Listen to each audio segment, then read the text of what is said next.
Fairview's coffee has mysteriously gone missing. Mayhem ensues when strange, coffee-craving zombies plague the city. Detective Mickey Potatoes, an overworked public servant, uncovers why ordinary citizens are losing their minds and how to stop the coffee apocalypse. But it involves the mafia.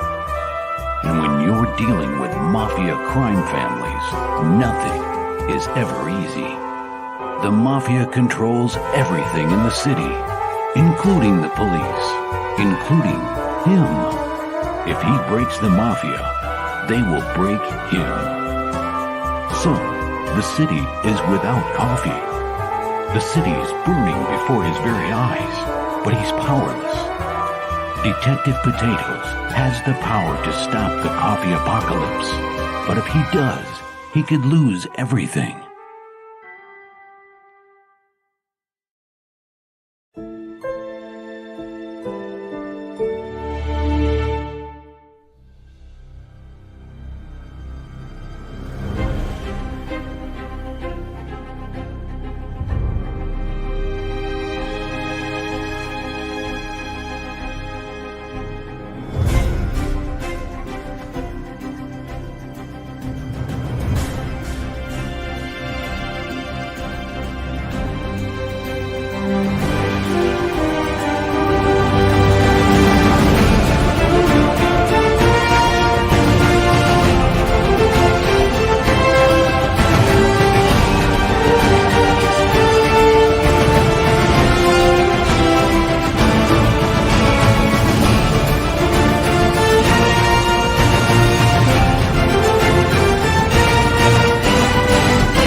This is my place, okay? I have in here who the fuck I want.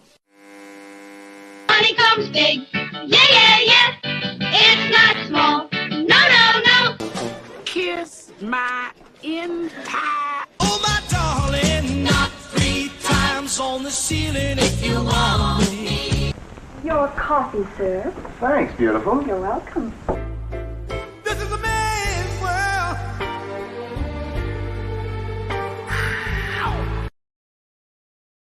Oh, the doctor is in, baby.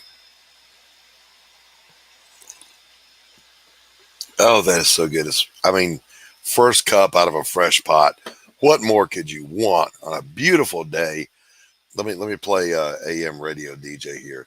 It's 97 degrees with 90% humidity here in the Deep South at 1:03 p.m.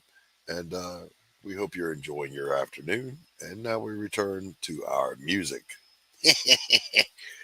Oh, let me see.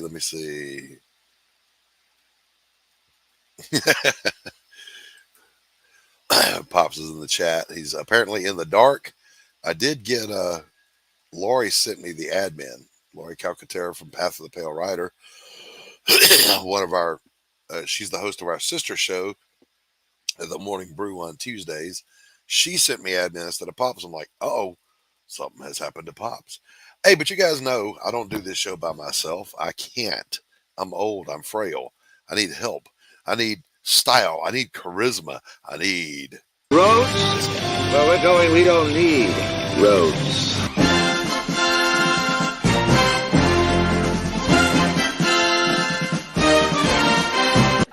Gordon Shumway, nice to meet you. Interested in a new Buick? Nonsense. I've not yet begun to defile myself.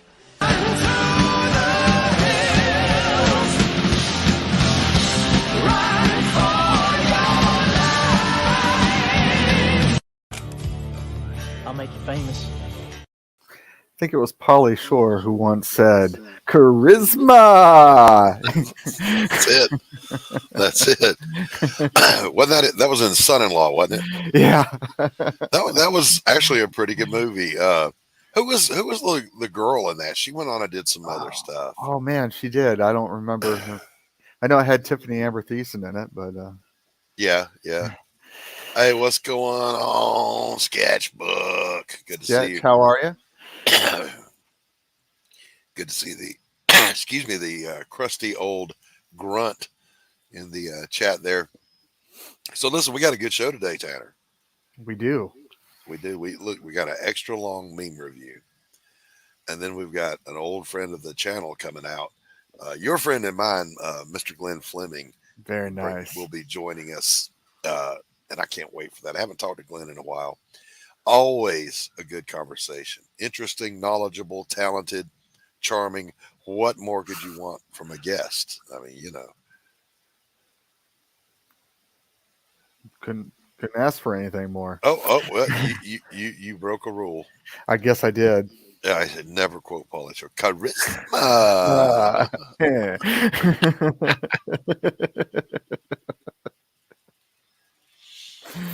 So, I was telling Tanner backstage, boys and girls, you know, I'm old, man. I go to bed no later than 9:30 or 10 o'clock, and I'm up at 4 o'clock every morning. But we're on the home stretch with Pariah Blood and Mud, finishing the lettering. As a matter of fact, we only have 3 pages left to go, and they are very little lettering on them. But we worked until the wee hours. And then I couldn't get to sleep till the time I normally get up, 4 o'clock. And I thought, oh no, I'm going to be totally just wrecked by showtime. No, apparently 2 or 3 hours of sleep was all I needed. I popped up. I'm in a good mood. Yeah. I smoked too much. And so being awake that long and smoking that long, I'm really voice weary here. You sound good though. Okay, driver of gun trucks. Okay, QM in the Navy, that's a quartermaster. That means you run the store. So I don't know what the hell you're talking about. Oh, there you go. I received rent in the mail. Awesome. How did you like it? Did you enjoy it, Sketchbook? By the way, Sketchbook will come out on streams. I've hung out with him before. So when we throw it open one of these days, Sketchbook, you got to come on in here and hang out with us. Hell yeah, you do. He's almost witty in person, whereas in chat, he just thinks he's witty.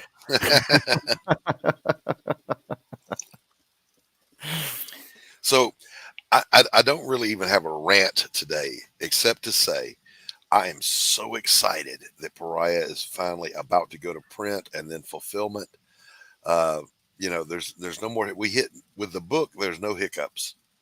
We hit one little hiccup with the mugs, so we're having to change our manufacturer. And I didn't want to do that, but we have to. Otherwise, I'm pricing myself into a loss. Yeah, you can't do that. Yeah, and cannot do that. But Anthony said some reassuring words. He said, "Let me handle that. That's my job." I'm like, you're right. That is your job. You're the publisher. I just make a book. You worry about all the bullshit. But there's that, and then I've been working on the pages for A Damn Dirty Thing, and I showed a couple of the partially finished ones of the most recent scene to Tanner backstage, and just having a ball with it. And we were talking about, I may do this. I got to ask the chat what they think when more of them get here. Novellas, illustrated novellas. If I just want to write dime store, pulp noir detective stories, and every chapter has one full page illustration, or maybe two, a front and a back. Would that be something people would be interested in? I don't know. I would be interested in making one. I can write. Well, it'd be nice to get some feedback because, since both of us are kind of exactly teetering on that. Oh, he says the first story was pretty good. The art is good. Thank you. Haven't read the other stories yet. All right, right on. Anthologies, I'm sorry to say, I shouldn't even say that. I'm glad to say they're bathroom reading, Yeah. You read the first passage while you do, and then when you go back later, and there's some more, that's what it's for. It's meant to be enjoyed. That's right. That's right. It's a multi-course meal. It's not a snack. Right. Hey, Carrie, how are you? Carrie, wonderful to see you as always. So yeah, there's that, and there was something else, Tanner. What the hell was it that we were talking about? Oh man, we were talking about a lot backstage. I know we were both kind of fired up today, and now I'm hitting the wall. Let me drink a little more go juice here. A little more here. A little liquid inspiration. Yeah, that didn't help a thing. It just makes me want to drink more coffee. So, I don't know about where you are in the world, ladies and gentlemen, but here in the Deep South, it's hot. All right, it is hot. It is early September. It's 9/6, 6th of September, and it's hot. Just saying. It wasn't this morning, which was nice. That's where I was headed. But in the early morning, particularly here in the valley before the sun comes over the lip of the valley, and in the evenings, oh my God, it's been so nice. Yeah. Beautiful, cool, lush, green, but there's a gentle breeze, but just nice. However, I know based on my own yard, my weeping cherry tree is already losing its leaves because it's a wimp, and it gives up the autumn entirely too easily. The dogwoods never get it wrong. So the dogwood has started to go a little droopy, which I mourn because nobody hates winter more than I do. I mean, this is my idea of winter.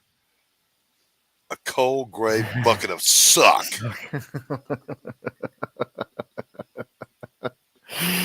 I hate winter with everything in me. Well, at least we don't get those kind of winters. Yeah, well, I've had this conversation. Maybe if we actually got enough snow to play in and have some fun with, it might be cool. But we don't. It's just gray, wet, yuck, and it's cold. Like Carrie says, it has been unbearably hot there in the UK. What's up? Okay, whoop, whoop, whoop, whoop. So you guys on the What's up, Matt? For a bit. Matt, glad to have you as always. Tree Goblin. Tree Goblin, our other mate from across the pond. Good to see you. We're going to have Glenn Fleming out here from your side a little bit later. But pardon me. Your pardon.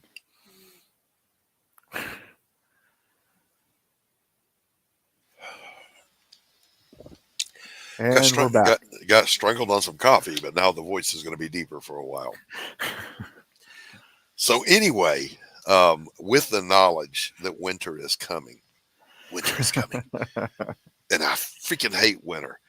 I'm going to use my platform, my bully pulpit right now, Tanner, to come at these people that, oh, I love autumn and I love winter. Yeah, I can't wait for sweater weather and boots and pumpkin spice latte and the pretty colors.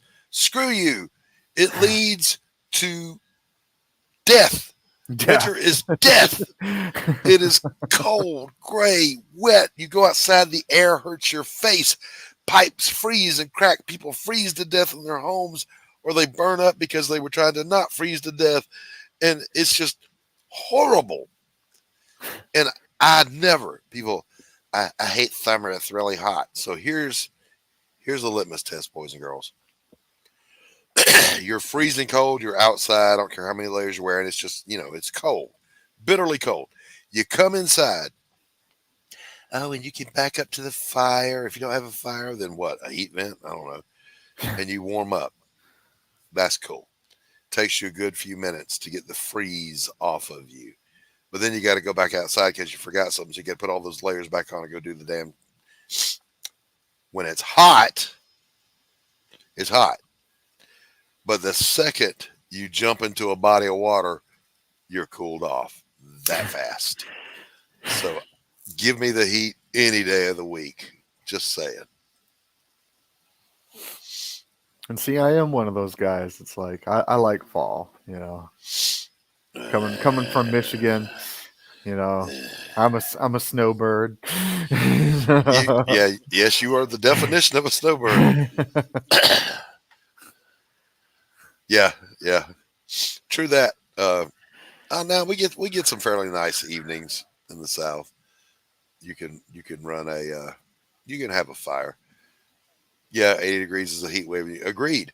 Because a lot of people don't realize here in the States, you guys, Carrie and Tree Goblin, on the latitude, if we scooted you guys westward, you're parallel with Alaska. All right. It ought to be a lot colder there, but the jet stream keeps you guys warmer than that. But of course, it always keeps it wet there.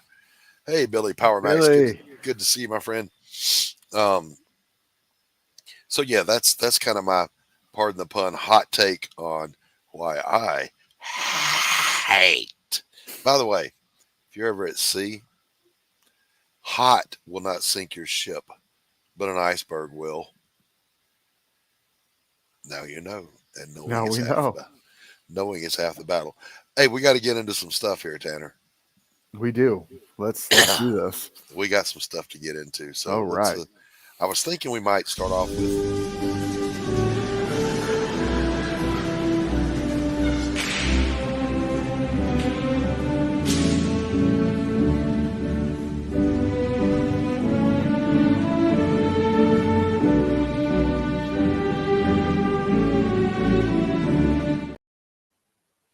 So, if you're not shaking, you need another cup.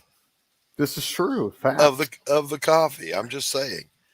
I literally have this one hanging up above my coffee maker in the kitchen. So, yeah. Then, of course, I know these people on the Titanic submarine must have felt. I had a similar experience once when my toilet overflowed. That piece of shit. You guys hear him? Into my kitchen fire. I can relate to how you felt when almost a losing whole his Corvette. Town burned down. Yeah. What a piece. I just can't stand this guy. He's done nothing good. Everything he does is either bad, ignorant, or ridiculously embarrassing. And there's what Chinese products can you do without? I'll go first, but we can't say that. Don't finish it. Because even if it's true, the overlords won't let you. And we're going to circle back to what we're doing about that here in a minute.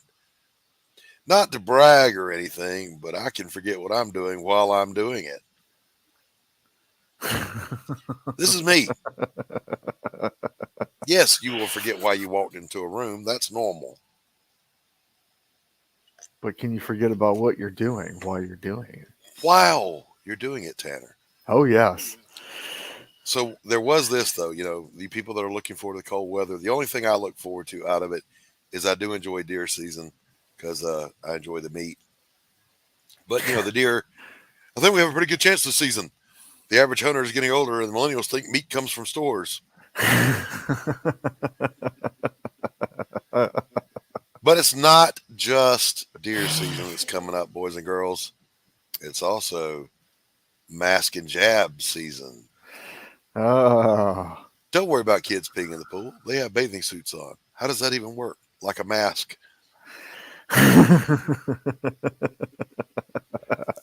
freaking love that meme. Brilliance. I did not make this one. I make a lot of the ones you see on here. I didn't make this one. So whoever you are, you were a genius, sir. You know, Tanner, I can't believe we don't have world peace after we changed the names on pancake and syrup packaging. Shocking. I thought that was going to solve everything. Oh, you know? my gosh. Uncle Ben is gone. Land O'Lakes is gone. Up until about a few days ago, I still had a bottle with Aunt Jemima on it that I was refilling. Yeah. Oh, yeah. I'd refill it. Yeah. If I had one, I would clean it out and save it. I wish they were the old glass bottles because they'd save a little bit better, but I was about to say that. I remember the old glass ones that were just shaped like her, and you unscrewed her head, and it's a little gross to actually pour syrup out of her brain, but you know, it was a thing. And it makes sense. Yeah, you know, because it is, you know, mask and jab season. We no, I'm not in your cult.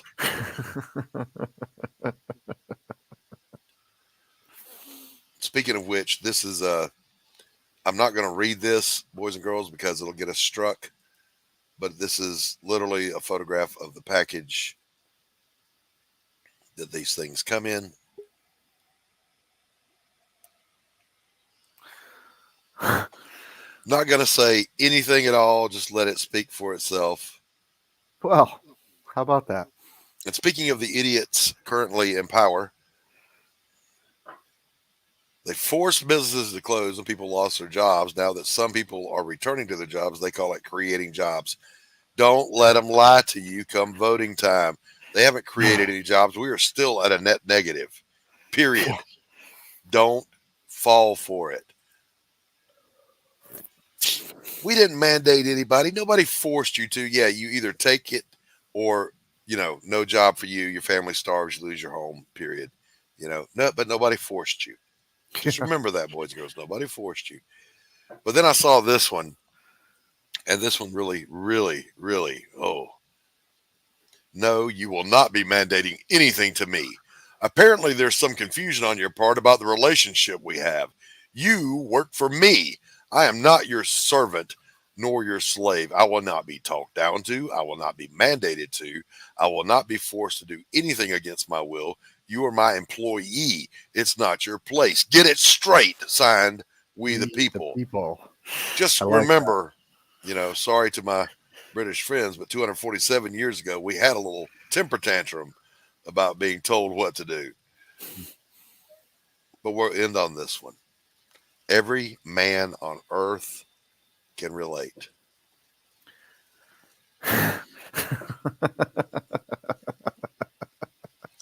Impossible things, unless you're Thor, the rightful king of England, or the Hulk.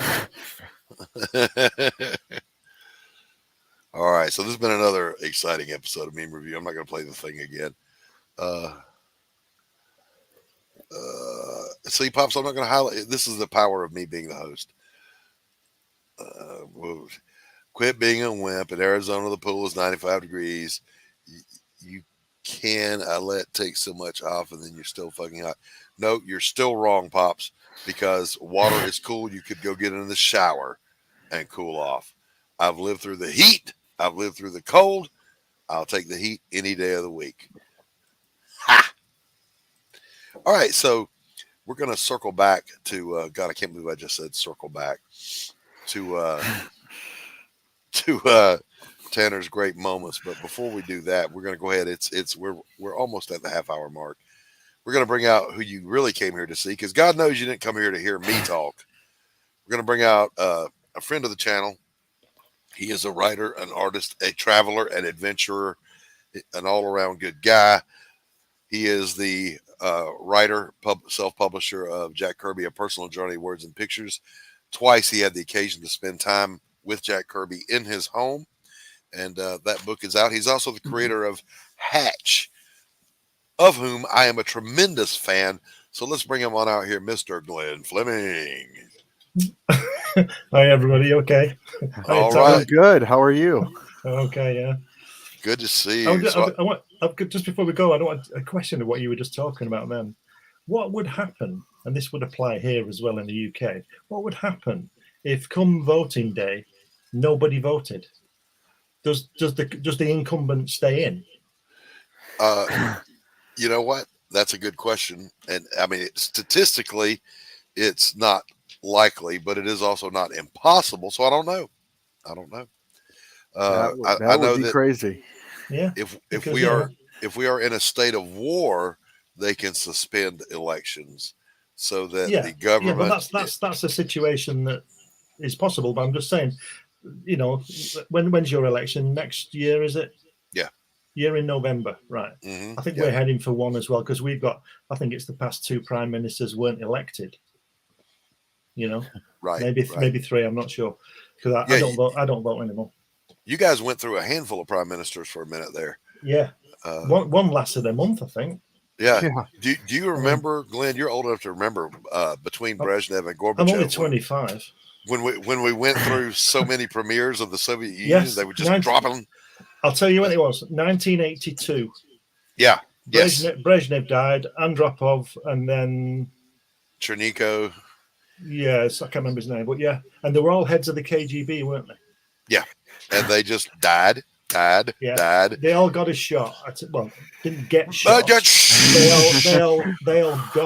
all got a shot of being the top man. Yes, they got a shot at being the boss. Hear that, YouTube? Don't censor us. We didn't mean pow, pow, pow, and we didn't mean pow, pow, pow. No. We meant opportunity. Being an opportunity to be number 1 for 10 minutes before Glenn comes out and gets us canceled as soon as he shows up. Well, if people can't understand language, then that's not my fault. They don't. YouTube, don't even get me started on the censorship. Yeah. Thing. I had one of those leftist apologists come after me. Those, the type, the pseudo intellectual. Well, actually, it's not censorship. It's a private platform. They can do whatever they like. I didn't say it was government censorship, Scooter Poot, but it is censorship. All right? Get a dictionary, invest in knowledge, and shut the fuck up. All right, sorry. So anyway. Yes. Doc is stepping down from his soapbox.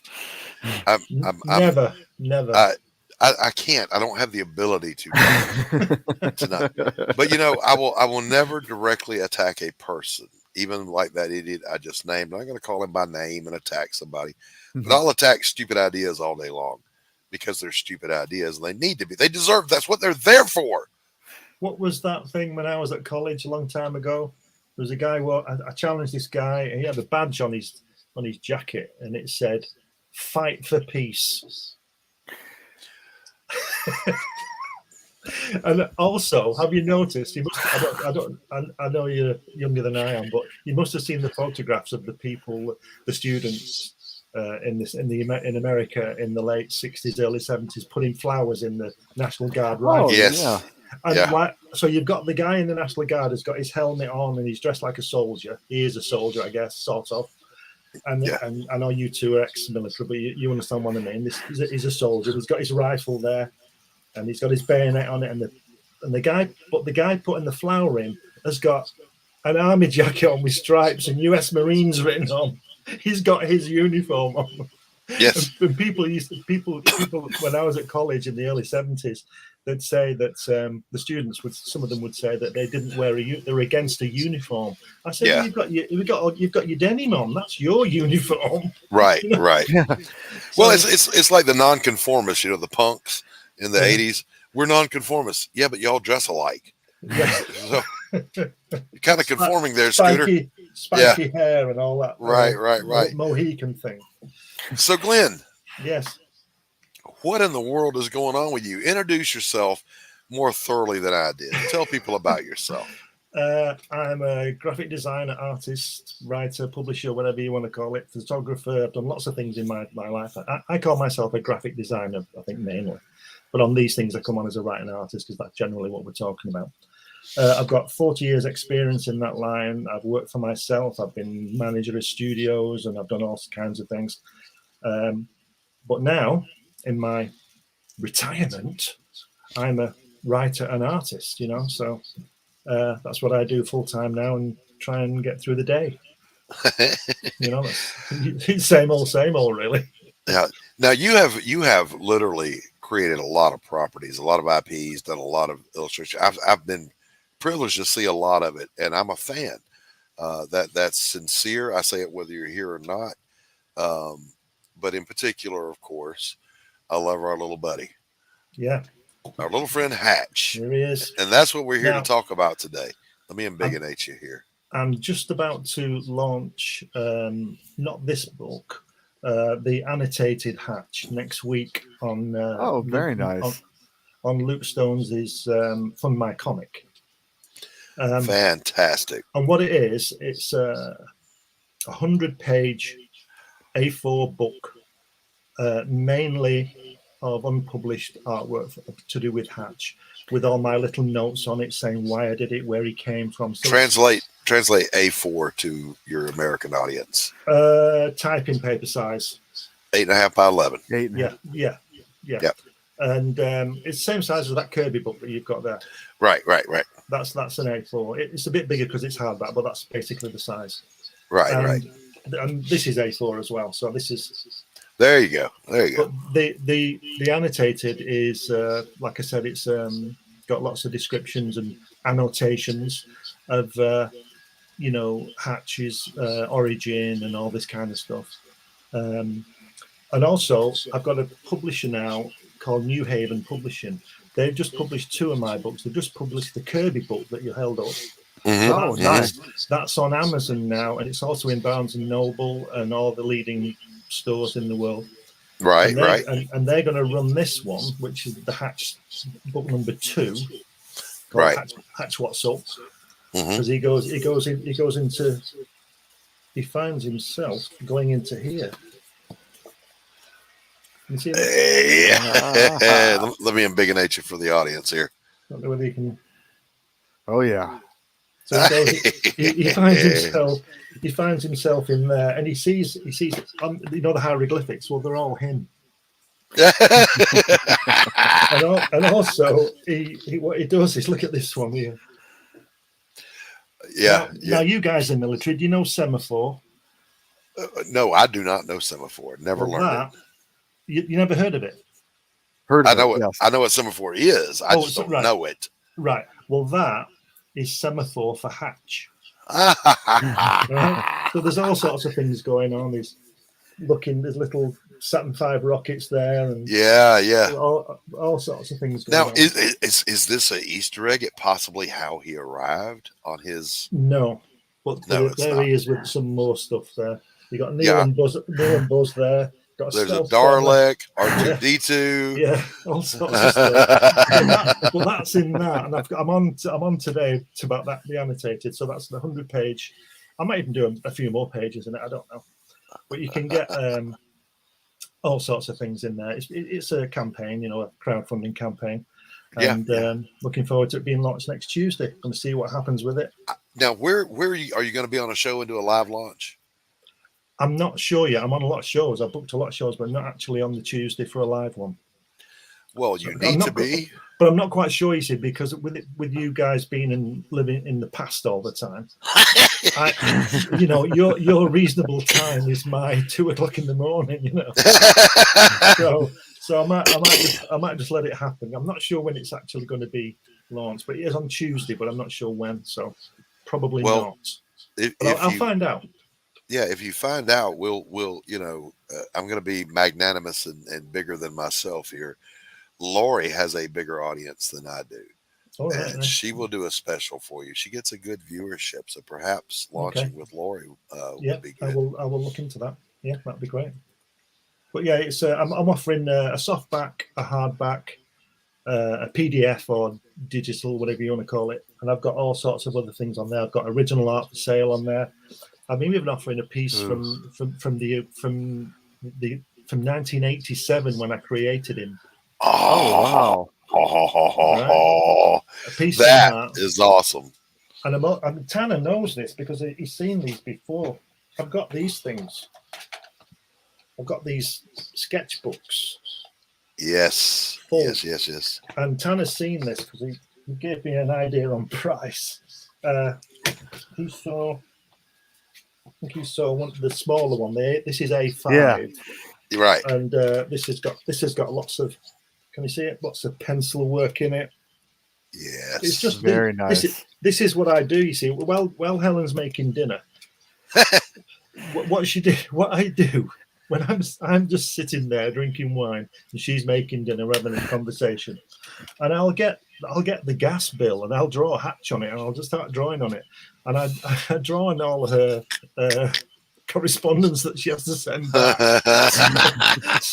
so she bought me these, and now they're all full. So I'm offering one of these, but I'm also offering from this, which is all just pencil sketches. Right. I'm offering this, and I'm also offering a printed one and a PDF one. Oh, nice. So that you get 3 chances. This is the original. Which is the good one. It's just all little drawing, just little sketches of him. It is what you get. You get what you get. Just all little sketches, all done in pencil. But and I've got a few of these. I don't know whether to put more on. Actually, might just see how it goes and add them. I don't know. See what by ear. Yeah. So, and there's also the figurine. You've seen the figurine. The figurine is nice. The clay figurine, that's up for sale, but that's going to be expensive. But if somebody buys that, I'll probably deliver it by hand. So I don't know, because I won't want to send it. I won't want to put it in a box for somebody to kick around. Listen, I may end up having to get in a fist fight with Shadowheart to get that figurine. And I'm pretty sure I can take him. He's skinny. The thing is, you see, is that where I sort of fall down is that I work traditionally with inks and brushes. Right. So I do all my artboard. Right. So if I was to send this to the United States, God knows what it would look like through the post. Right. But look at that. This is the Hatchetor lineman. and he's up on his pole, right, with his little telephone down on his. It's beautiful. I love it. And who's he going to call? Right. Well, that's revealed in the story. So. And I've also, I want to. Hey, Anthony, good to see you, buddy.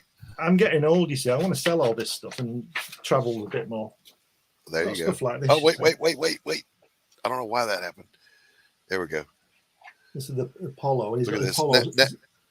And again, guys, this is hand lettering. There's no computer work. Oh yeah, this is all done on the board. So beautiful. It's all drawn straight on the board, and he's got his Apollo suit on.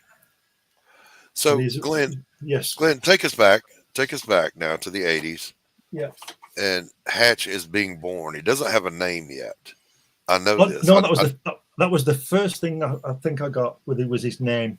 Okay. All right. And how did he come into existence in your mind?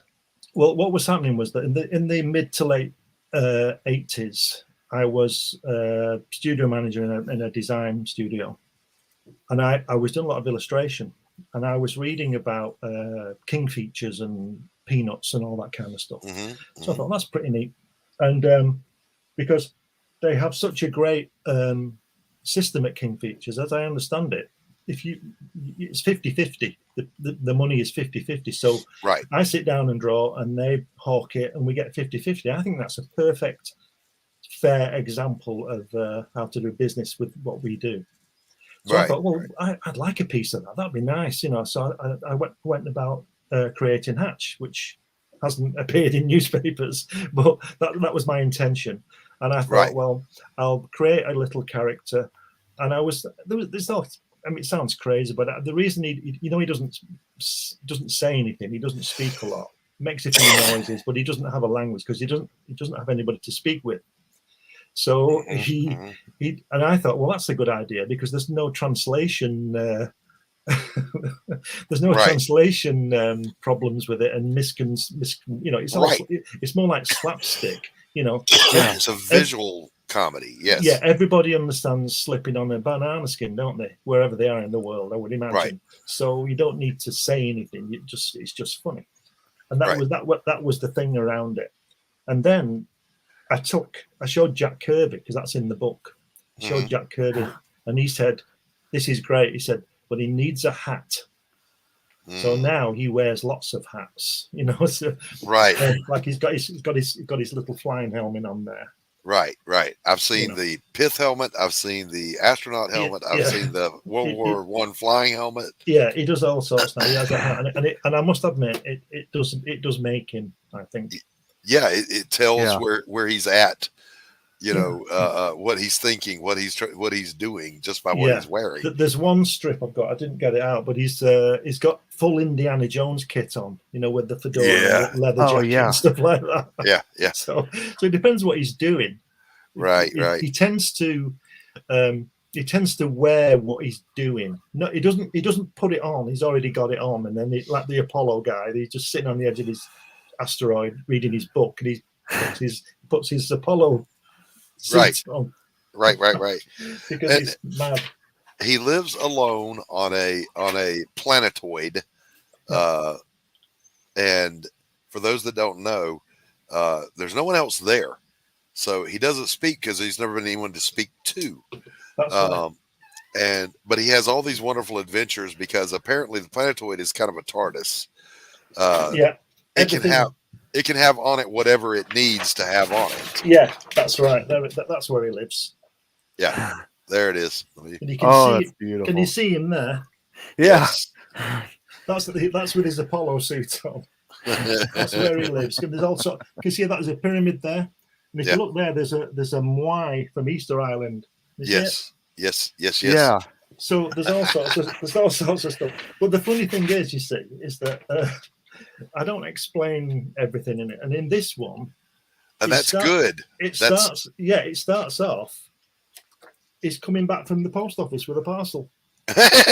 And where the hell would that have come from? How did it get there? That's right, and it comes via HX instead of FedEx, and there he is coming down the sand dune. HX. And then he's opening it, and he gets these books out: How to Build a Pyramid, and Pyramids for Mummies. Right?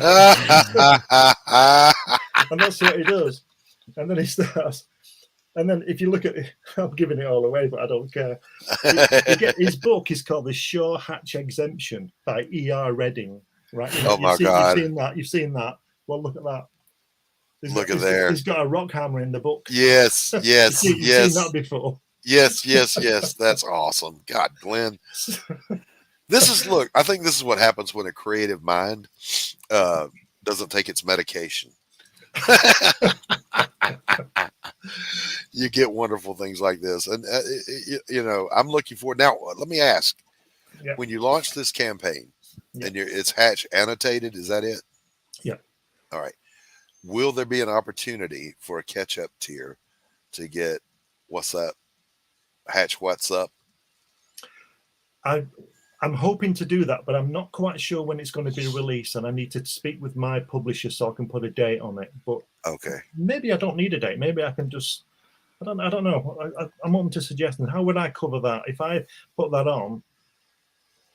I'm not sure how it would work. I'm not sure how it would work through the publisher with me doing a crowdfunder. So exactly. With that being a third party, it could cause a little hiccup, but.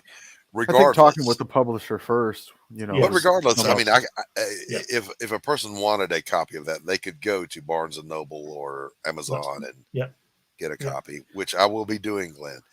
But then I'm going to have to pay that big shipping fee because I want it autographed and personalized. Well, and I'll pay for the return shipping. Well, what I'm going to do, I'm sourcing. I've already sourced I don't know what we call it, an outlet in the United States. Mm-hmm. I will get them printed at Mixam. That's because I always use because they're brilliant. They've done the Kirby book. Right. And I will obviously pay for it, and then the guy will send them out from the United States. But those won't be signed. But I will be sending a package to him with an official certificate in it, signed by me, which he can put in the book. So if you ordered one in the United States, is that our buddy RJ that you're using? It's either RJ or Ted Davis. I'm not sure because Ted's got other things, a lot of stuff on his plate at the moment. But I'm going to talk to them, immediately. Yeah. But you will get whatever you order, other than a PDF or whatever digital thing, you will get a signed certificate from me. So in other words, if you order the book direct from me, you will get the book signed, and if you order it from the United States, you will get a certificate in it inside. Okay. Yeah. So, well, I want the personal touch, so whatever I got to pay to make that happen, I'll make it happen. Because Glenn, I'm a fan. All right. I like to think that we are online friends across the ocean. Yeah, of course, yeah. But I'm a fan too, truly. There's not a lot of things that are truly fresh and original. Hatch is all of that. I think so. It is just a breath of fresh air. Well, with the first 20 people who, pledge, whatever you call it, they will get a free PDF. Backers, that's the one. The first 20 backers will get a free PDF of the ash can I did last year. Wow! The Swamp Thing. I don't know if you've seen the Swamp Thing. I think I sent you some artwork. Yes, you did. Swamp Gas episode. And I'm also offering all the artwork. It's 5 pages, all the artworks on the campaign as well. But again, it's all real board, so it's going to be a nightmare. Getting the real deal. Yeah, so I might have to make a few trips over the water and deliver these things. I think when you launch that campaign, I'm sure you'll have a little video trailer commercial. Send me that, and I'll put it in rotation here on my channel. I've sent it to you today. You've got it there. Oh, cool. Okay, great. I will put it into rotation here, and we will play it as frequently as I'm on. Thank you.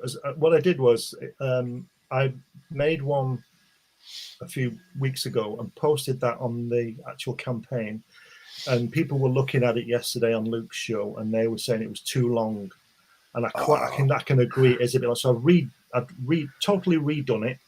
Mm-hmm. Nothing, it just isn't the same, and I've sent you the link for the new one, and I would prefer you played the one you've got rather than the one on the campamping.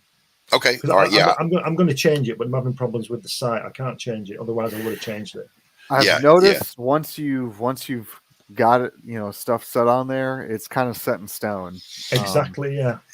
Literally. Luke's. Yeah. Yes. Yeah. No pun intended. Yeah. But, Luke has said though, you can make those changes. You just have to reach out to their support team, and they'll help you with it. Well, they've told me it's the cache on my computer, but half of it's okay, so I'm not sure. And I'm always, you see, last year I nearly destroyed all my stuff. In fact, I've lost a lot of stuff. In fact, I've lost the pencil scans for Hatch What's Up because I messed about when I didn't know I thought I knew what I was doing.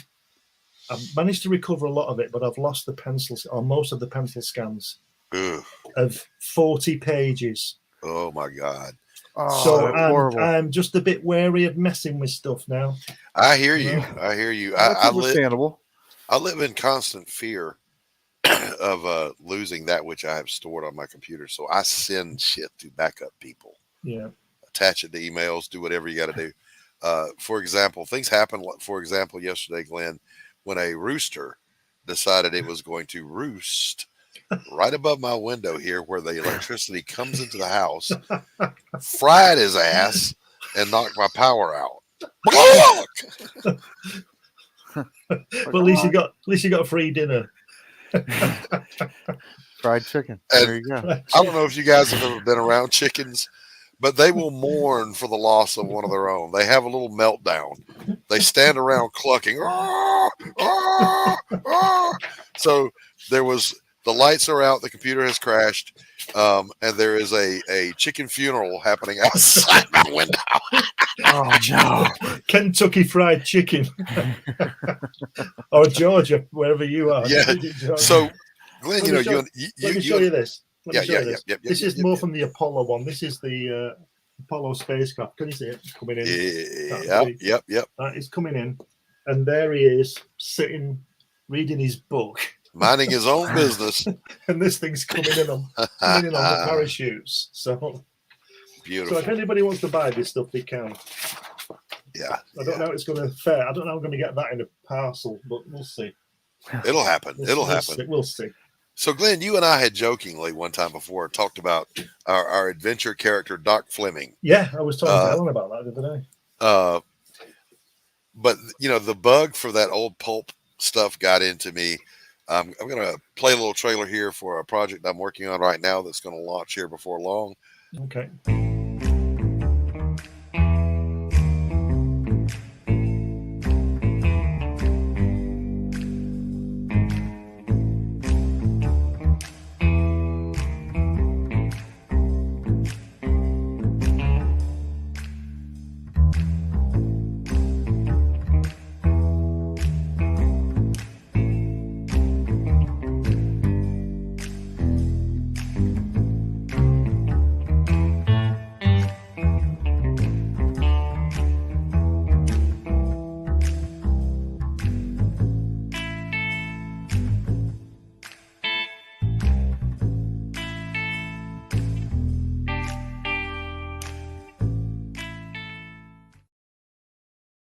Very nice. I got to hurry up and launch that campaign because it says launching in the summer of 2023, and we've only got a few days left of summer. Yeah, we've only got a few days. Great music as well. Yes, thank you. Look, I'm having so much fun doing this dime store pulp detective stuff. I may never go back and do anything else but that. Once I finish Pariah, because I'm obligated. But when I'm finished with Pariah, it's going to be Jake Bishop, private detective, from then on. I love it. That's awesome. Yeah, that's great. Now he is just a touch supernatural. He exists in a world that has the aesthetics of the 1940s, but they have all of our technology. They just call it different things. A computer is called a data type. You know, the internet has a different word. They have cell phones. You know, they have everything we have, but they still dress like it's the 1940s for the most part. Yeah. And his trench coat and fedora are actually magical items, and they don't make him fly. They don't give him protection. No, they just change into whatever clothes he needs. So, you know, if he needs a loud Hawaiian shirt, it can just transform itself into a loud Hawaiian shirt. Right. He can go to the Jimmy Buffett funeral. Rest in peace, Jimmy Buffett. You stole my life, but I love you. Yeah. So anyway, that's coming out here pretty soon. It's a 20-page book. I'm already on page 12, finishing it. So it'll be done here very quickly. And I can't wait to get it out there. So it is that point in the show, boys and girls, where we take a little bit of a break and run some commercials. However, I don't have a producer here. So I got to play a long commercial so I can run and get fresh coffee. So stick around. We're going to keep talking to Glenn Fleming. We'll be right back. Bringing you sex, sass, and style. Buckle up and unlock your imagination for a fun adventure with these death-dealing dames. They sail the galaxy in search of spoils. The most dangerous acquisition, and the most fruitful, are the legendary Splinters of Yggdrasil. The Splinters are magical artifacts forged from the Tree of Life that wreak havoc on the universe. The missions are perilous, but the bounty is glorious. Enjoy our hyper-fictional wonderland. How is a pirate ship sailing through space? 'Cause magic. How do they heal so quickly after battle? 'Cause magic. How are they able to communicate through jewelry? 'Cause magic. It's all about the characters. Abo, rough, robotic, ready. Mo, carefree, callous, courageous. Mistress Graven, daring, diplomatic, dominating. Betsy, academic, accountable, aristocratic. Nefara, ancient, assured, adrenaline junkie. Bruto, proud, prominent, protective. Fisty, independent, incendiary, invigorating. Roxy, superficial, scarred, secretive. Once you get to know this diverse crew of mythical miscreants, you'll be anxious to find out what trouble they'll get into on the next episode. Go to abogrizzly.com and order both halves of the first episode today.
And we're back. So, of course, Crips and Legends by our friend Stephen B. at Boldcat Comics. Yeah. One of the hardest working young men in comics. If he's awake, he's working on his books. One of the best visual storytellers, natural visual storytellers I've ever seen. And he has a very unique style that's coming into its maturity. Just been amazing to watch the growth. Get over there, show him some love, and back it today. And of course, Abo Grizz. I mean, come on, man. They're just Mo and Joe are just great people. Magic, because it's magic. It's magic. And Joe will be doing the voiceover as the voice of Elizabeth Payne in the next Pariah book. Nice. So for the commercials, Great. I can't wait to do that. Can't wait to do that. She's got one of the best female broadcasting voices I've come across in the community since I've been here. So absolutely. She's really good. I just had my Helen do a voiceover today. She does this, what I call her Joanna Lumley voice. Her what now? Joanna Lumley. Okay, Joanna Lumley, yeah. And she's just done another ad for Hatch for me, so you have to listen to that one when it gets posted, wherever it gets posted. I don't know, but there he is as Indiana Jones. Yeah, hold on. See? Yes, he's got his rock hammer with him. Yes, and there he's listening to some music, so he's broadcasting that to him. 1,000 ways to entertain yourself. You know, Hatch is a self-starter. He is independent. Yeah. He is adventuresome. When really, you know, what would you do if you were alone on a planet, man? I think I would just, you know, die. Well, you wouldn't know, would you? He doesn't know. He doesn't know. Yeah, he doesn't know what lonely is because that's right. It's just there's nothing to miss. All he knows. That's all he knows. Yeah. But I've also, I told you, I think I've told you before, when I went to college many years ago, the main thing I wanted to do was animation, and it turns out in my 40-year career, it's probably the only thing I've not done. I've done little bits, but nothing significant. Anyway, it's going to happen again because I've now got an animator, a professional animator, who's interested in animating Hatch for me. Oh wow! So it's a double-edged sword. It's like wow, and I'm not doing it again. You know what I mean? But I can live with that. Wait a minute, am I frozen? You were, but you are. I am now. You're not to me. I can see you moving. Yep, dancing. All right, You're look, frozen on my end. he's across the pond and he sees me moving. Yeah. What in the world is that? What kind of mischief is happening here? Magic. It's prom. So Pops is saying he thinks Stephen B took the campaign down. We'll have to see, but at any rate, just reach out to Stephen B at Boldcat Comics if you want to get a copy. Now, I was about to do something else. Don't let me lose my train of thought here. Okay, I got to go argue with my publisher and win that argument because he's wrong and I'm right. I remember what I was going to do now. I got it. Speaking of just iconic cartoons, let me load something here real quick. Sneezing there. Wow. The brains come out, don't they? Hang in there. It's going to be okay. Glenn will, of course, have seen this, but I did not know this existed until last night. Wow, you have to. So Charlie Brown does finally get to kick the football because Spider-Man helps him. And it's John Romita, Burke, and Schultz. Oh my gosh, that's awesome. Look at that, man. But never mind Spider-Man. Look at that lettering. This is why I do my own lettering. Yes. But anyway, sorry, you're going, Spider-Man. You imagine Spider-Man coming into Hatch. That'd be something, wouldn't it? Yeah. Now, me personally, I'm taking this over to Photoshop. And in the last panel where he says Yahoo, I'm going to change that and forgive the crudity. It's going to say, fuck you, Lucy. I wouldn't do that if I were you. I'm going to do it. I can't help it. No, I won't do. I would never do such a thing. I would not deface work like.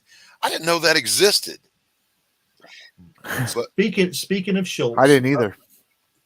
I've seen that before. Speaking of Schultz, I was in Ontario, California, at the airport there, just out of LA, hiring a car. And I went into the reception. This is relevant. I went into the reception, and behind the reception desk was a massive wall, and it was the biggest photograph I've ever seen. It covered the whole wall of the Apollo 11 crew. You know that famous one where they're all together with the moon. Oh yeah. Before they went, and it was signed by them all. Wow. And I said to this guy, I want that, and he just laughed. And I turned. I booked the car and turned left, and on the wall was 5 pieces of Schultz artwork, all framed, and the sort of 30 by 8 or something. Yeah. And he'd signed it right across like. Wow.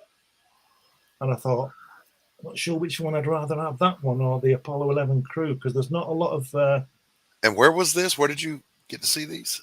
In California. Ontario. No, I mean Ontario. at a gallery or at the airport, the Hertz rent-a-car thing. Oh, okay, all right, I got you. Wow. No, they weren't in the gallery because I thought that's. I mean, I don't steal things, but I'm just thinking if somebody knew what that was. I am ignoring you, Anthony, because you're wrong. You're going to sit there in your wrongness and be wrong and think about what you did. Oh dear. I'm serious. But anyway, Schultz is just fantastic, isn't he? Just amazing. Yep, and Lasmat sent me a clip from an article. Oh, Watterson. Calvin and Hobbes, yeah. He sent me a clip apparently from an article that said Romita really wanted Charlie Brown to be able to kick that ball, and so he reached out to Schultz and said, "Look, I got an idea for a crossover here." And so it was Romita's impulse to do that. And we finally, think about how many layers that works on. Yeah. Lucy finally gets what she deserves. Spider-Man, the friendly neighborhood Spider-Man, comes in and webs her up with that gooey webbing and gets her out of the way. Charlie Brown kicks the ball straight and true. What a fulfillment. What a catharsis. Speaking of which, I'm going to have a panel coming up here pretty soon where I'm going to take a different kind of psychology look at superheroics in comic books. The panel is going to be called Superheroes and the Psychology of Catharsis. We've looked at, every conceivable, psychoanalyzing the characters. No, that's not what we're going to be doing. We're going to be looking at the cathartic value of certain archetypes of superheroes throughout comic very books. nice. And I'm going to have some writers on with me. I'll handle the psychobabble, but I'm hoping to have, I've reached out to them. I want to get Brian Christgau on. I want from Six Gun Gorilla. I want to have Max on from Mary Machine Gun, and a couple of other people who really know the writing side. Might even think about Glenn Fleming, because having that intellect, well, he doesn't know about the writing side anyway. If you listen to some, he doesn't. I've only published 11 books. Must be doing something right. Yeah. Yes. You may know what you're doing. It's like and again, I won't mention the name because I don't throw people under the bus. But Mike Barron was on panel with us. It was a huge panel. I think there were 12 of us on panel. Oh man! And somebody got sideways about his Private American, and took it as something it was not. And in the course of the little heated moment, this person said to Mike Barron, "Well, apparently you don't understand storytelling." Oh yeah, yeah. Not knowing who Mike Barron was, and well, I just told Mike later. I said, Mike, another 30 years, and you might get a handle on that writing thing. Yeah. That reminds me of there was in the 80s when Oprah Winfrey was big, big star. Right. And big physically. She had 6 of the 12 men who walked on the moon on her show. Ooh, right? 6 of the 12. And they were asking questions and all this kind of thing. And this guy, I said this was on Pops's show a couple of years ago when I was first on, when we did the European thing. We had such a laugh that time. Right. This guy gets up, he stands up and she pushes the microphone under his face, and he said to the 6 men of the 12 who've walked on the moon, "Can you see the Great Wall of China from the moon's surface?" And they all looked at each other. And Charlie Duke, who I've spoken to, who was Apollo 16 lunar module pilot, 10-month on the moon, said, "No, you can see it from Earth orbit, but it's only a thin line. You have to know what it is. You wouldn't say there's the Great Wall of China. But if you knew what that little thin line was, you would know it was there. It was it. But you can't see it from the surface of the moon." And this guy, Joe Soap, says, "Well, my friend Steve says you can." So they all looked at each other, and Charlie Duke, in his lovely North Carolina drawl, said, "Well, tell Steve you can." What a jerk. He's talking to 6 of the 12 people to walk on the moon, and he's telling them that they've got it wrong and Steve knows. So I started a Facebook page called Steve. Right. And everybody was writing things for about 3 minutes, and then it sort of went away. Steve says, so somebody just runs into the. It must be true, because somebody Steve runs says, into the operating room as the surgeon's doing his neurosurgery. "Wait, Steve says you're doing it wrong." So, that might be our new thing. Steve says. Steve. There was I kind of relate to that. One of the things that used to piss me off, it doesn't anymore. Early in the days of Facebook, someone would say something about medicine or psychology, and I may know a little bit about those two topics, and I would provide the correct answer to their inquiry, and then all the Facebook doctors and psychologists would come out of the woodwork and give their opinions. Yeah, and I was like, "Oh, that's stupid," but I ignored it. But then one time this girl asked about something, and I gave her the only correct answer that exists in the universe. And she goes, "Well, I don't know. I have to go see what my doctor says." Then why did you ask the fucking question? And by the way, be sure you tell your doctor when he tells you what I just told you, that, "Oh yeah, this Navy corpsman who treated, a few thousand people in his career said the same thing." Yeah, Pops. We need a Steve Says segment. Definitely. Well, Steve says you can see it from the moon. What a fucktard. How stupid do you have to be to do something like that? Oh, well, I want to meet Steve. He must be a pretty impressive guy. Yeah, I was going to say, right? I'm kind of picturing Cliff Clavin from Cheers. I'm picturing the most interesting man in the world. Or Dale Dribble. They've been after me for 15 years. It's a conspiracy. Yeah. All right, listen, boys and girls. We're going to do a little segment now. He thought he was going to get out of it. That we do every week on the show here, and I'm glad we're joined by the great Glenn Fleming for this. It's a little something right now.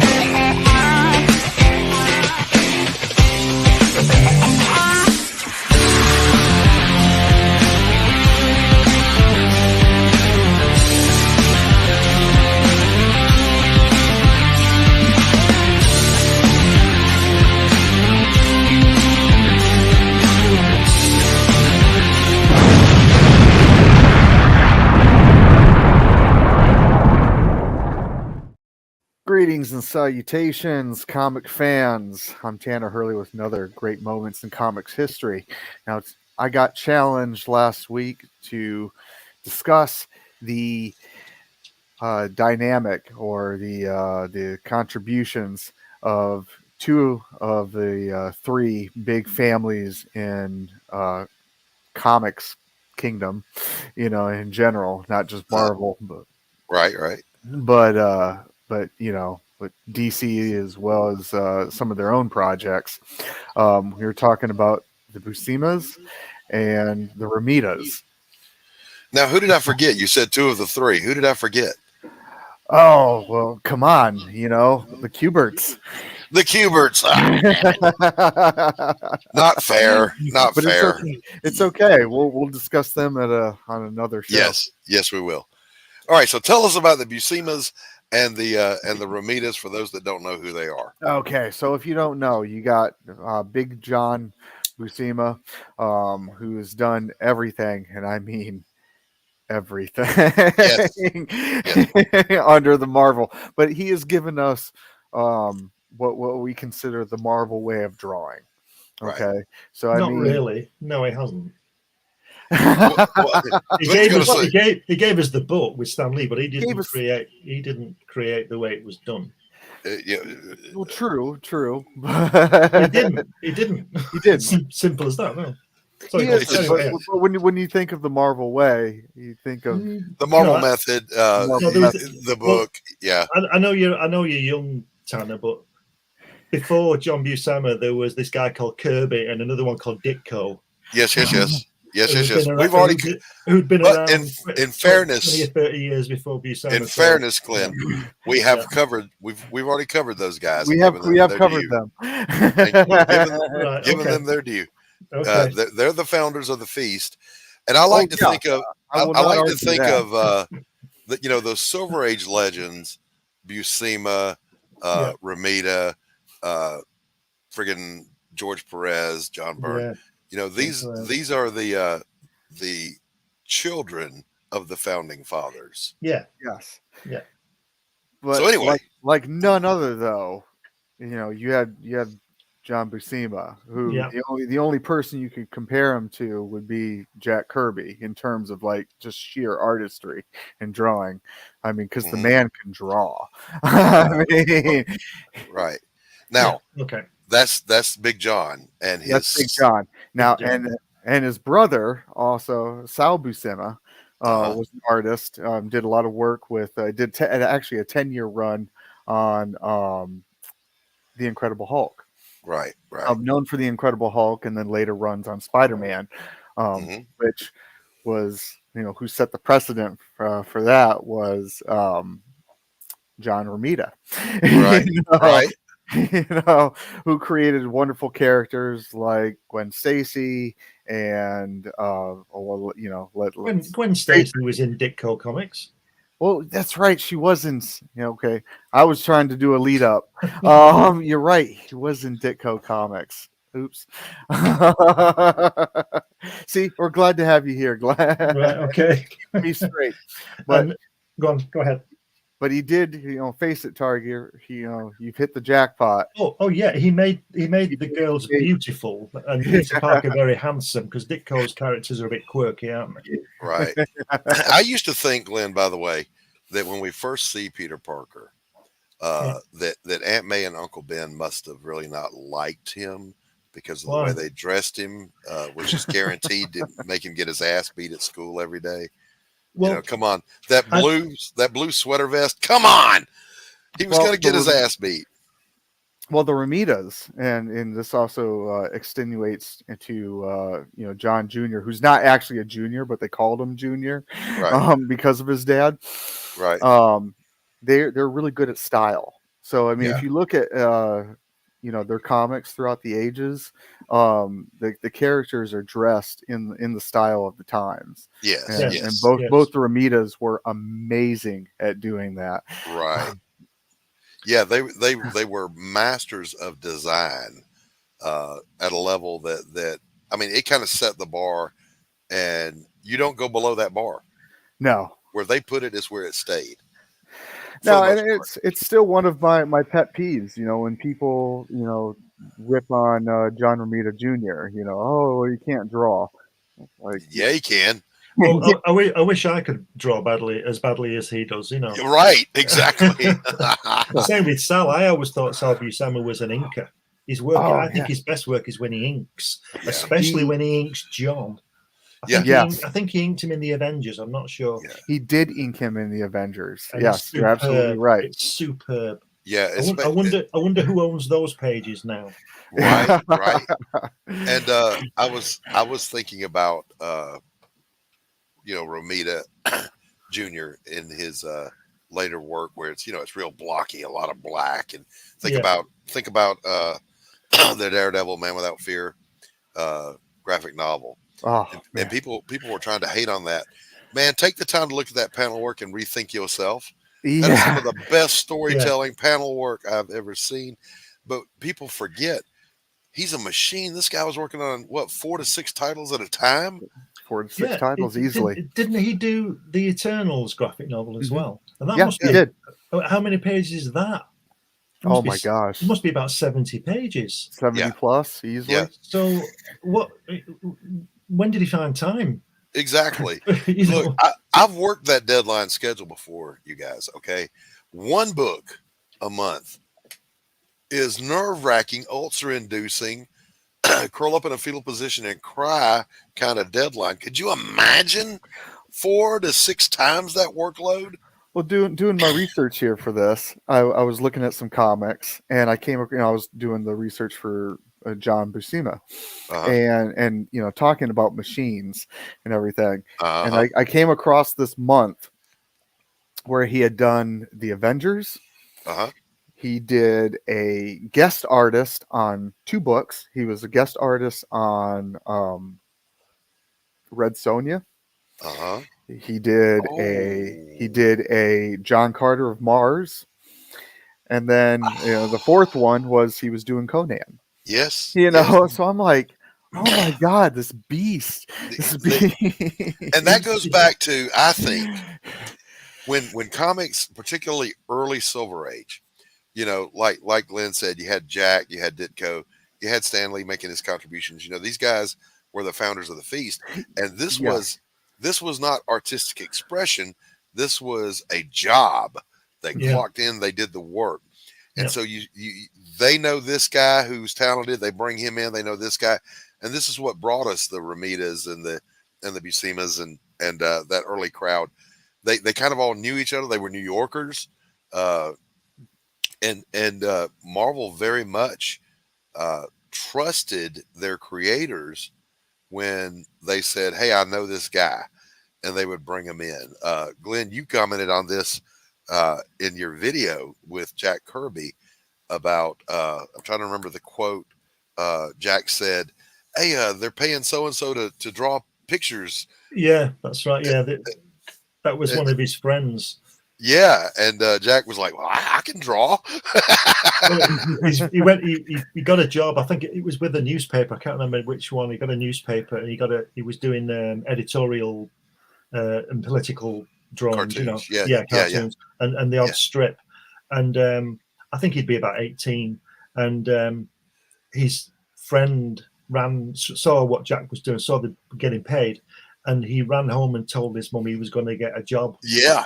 Like Jackie, as he called him. Yeah, and I'll draw, and they'll pay me for it. And obviously, and that's a great clip. Like most people, they think they can sing and they can think they can draw, and right, exactly. And it's something I will stand steadfastly with, is that you can't learn either.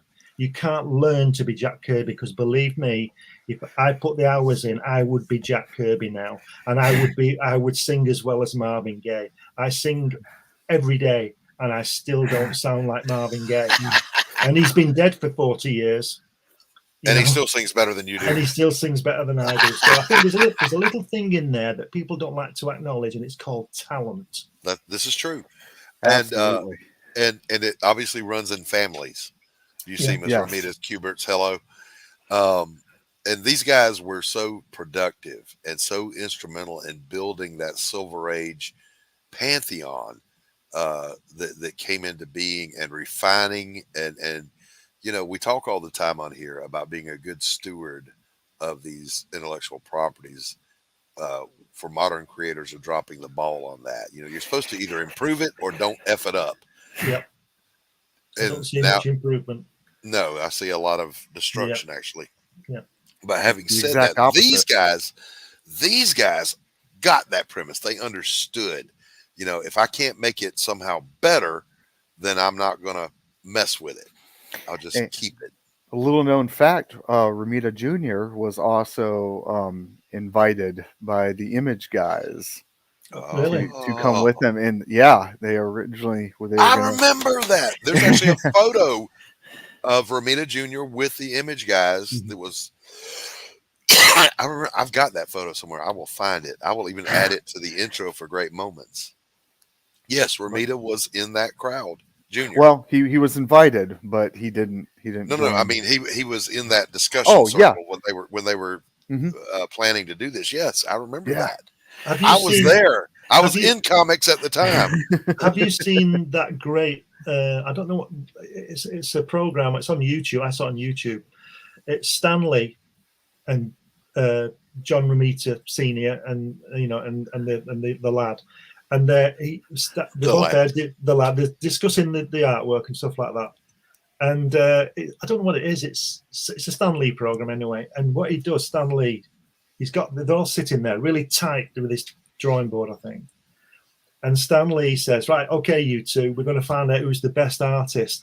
And Dad just smiles, and the lad collapses under the table because as good as he is, and he's a great artist, he's nowhere near as good as his dad. That's absolutely true. And you can see he goes, "Oh," and you can see like end of career written on his face. And his dad's just smiling because his dad knew he was pretty good himself, So, it's just great. And I think that it's one of the best things Stanley ever did. You can see he's doing it for a bit of fun, he's not trying to destroy anybody. He just does it as a bit of fun, and it's just really funny because, like I said, just the lad goes, "Oh no," and he crawls away, under a stone. And you think about now the process of, all right, first of all, let me set this up.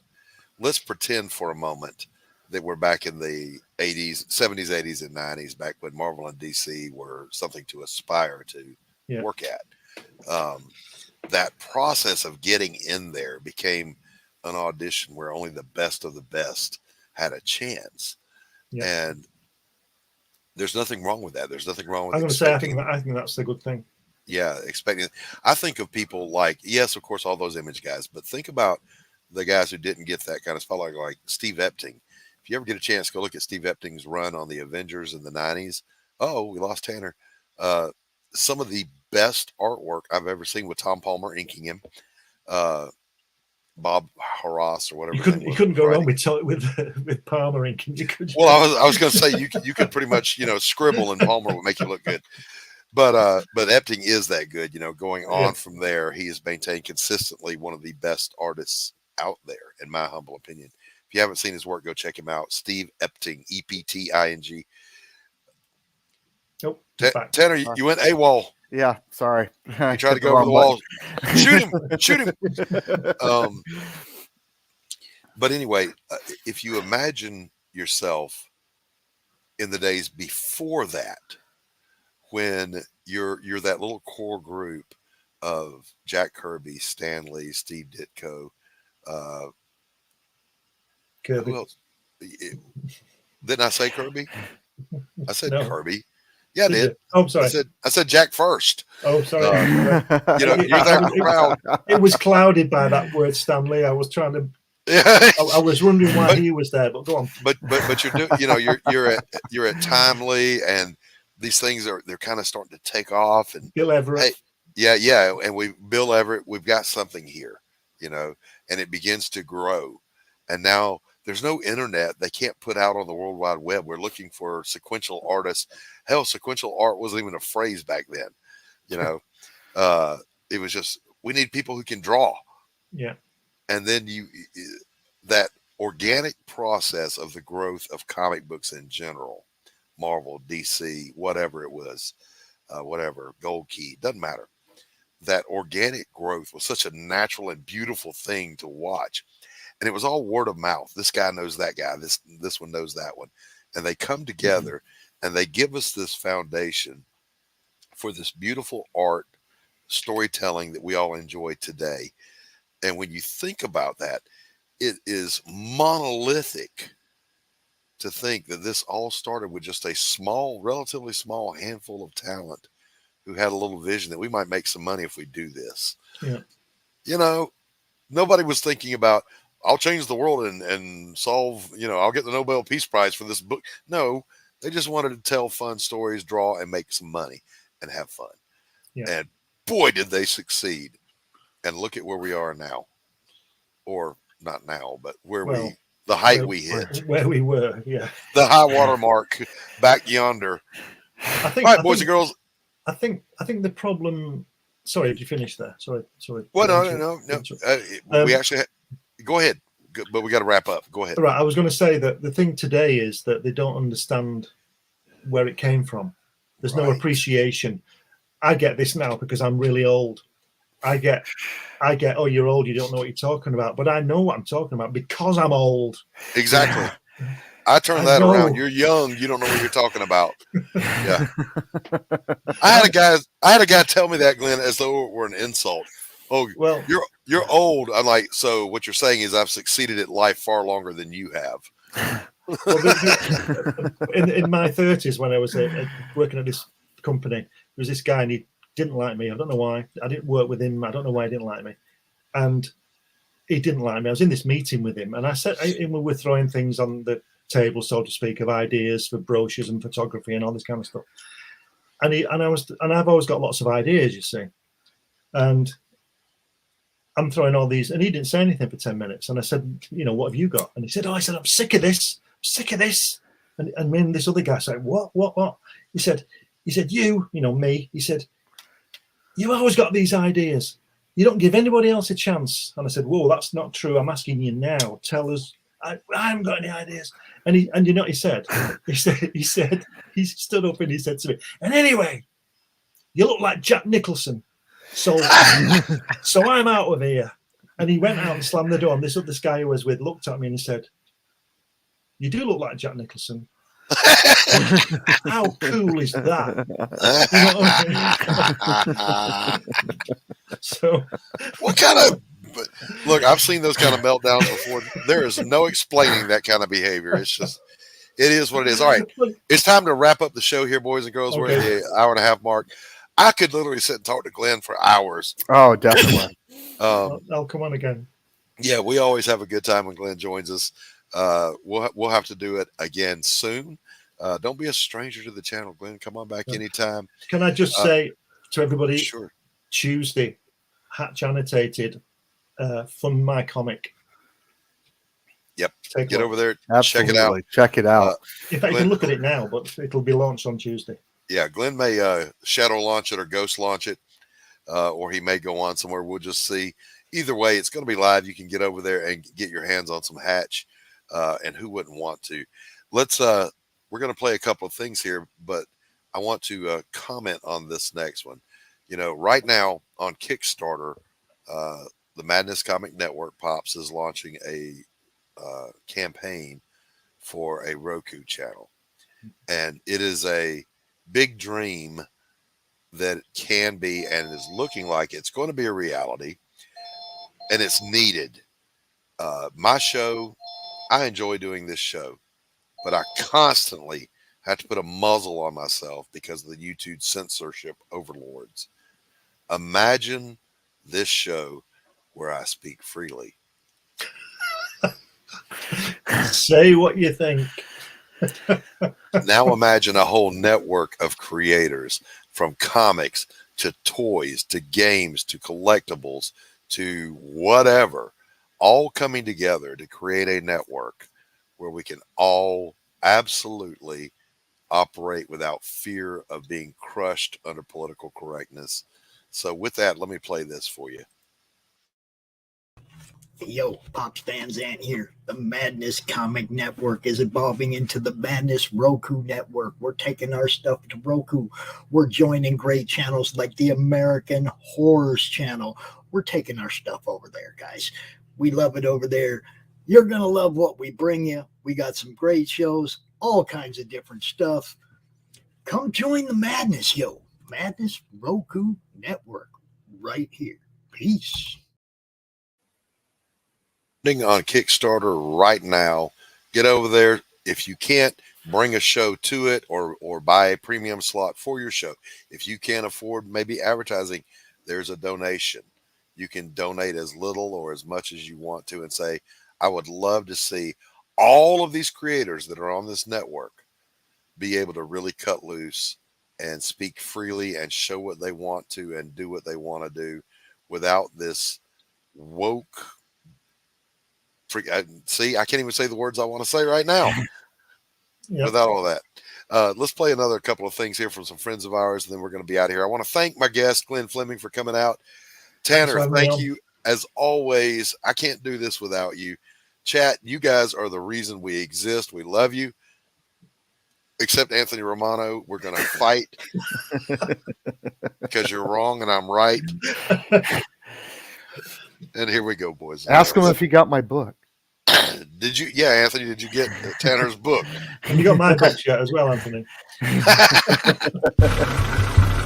Nothing unusual about a 4 a.m. call to a back alley in downtown Kenton. A young woman lying pristine and unmarked on the cold, hard ground. I get to work quickly, but there's not much to go on here. No marks of any kind, no signs of struggle, just a dead Vic in the middle of an alley. And then there's that. Dead body in a dumpster that looks like a grizzly bear has crawled its way out of his stomach.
The Civil War was America's bloodiest conflict. Over 500,000 died to preserve national unity. When the war ended, Confederates like Harley Brogdon headed west, shooting games of the Army and gambling.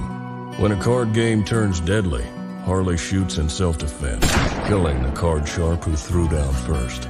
Wilfred Knorr, the card sharp's wealthy father, will stop at nothing to see Harley hang. Harley flees to Cobb's Gap, an old silver mining town at the foot of the Rockies. A remarkably peaceful town, especially after dark. But the sheriff harbors a dark secret, and no one dares go into the mines anymore. Cobb's Gap is full of secrets. People speak in hushed tones of something in the mine. Something worse than their cursed sheriff. Something even the Indians fear from the deepest pits of hell. Every secret will be exposed. Bronze Star. Order your copy at bronzestarcomic.com.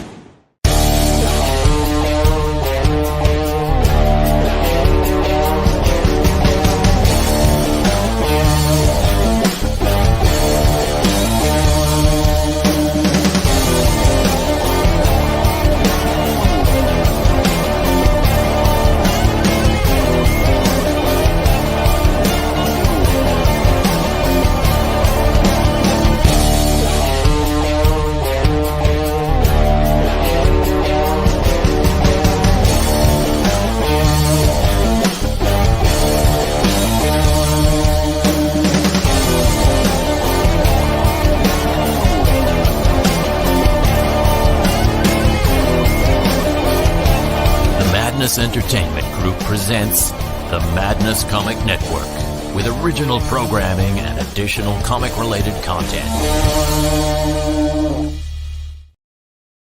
Comic Books for Kids provides comic books to kids in hospitals and cancer centers across the U.S. It's a place where we can all work together to make sure every child has a comic book. 100% of all proceeds go towards the kids. It's about making a difference, and while they're in the hospital, allowing them to fly like a superhero, battle dragons, or rescue teddy bears. We are in every state in the country and now support over 160 hospitals. Every month, we add more. Visit cb4k.org.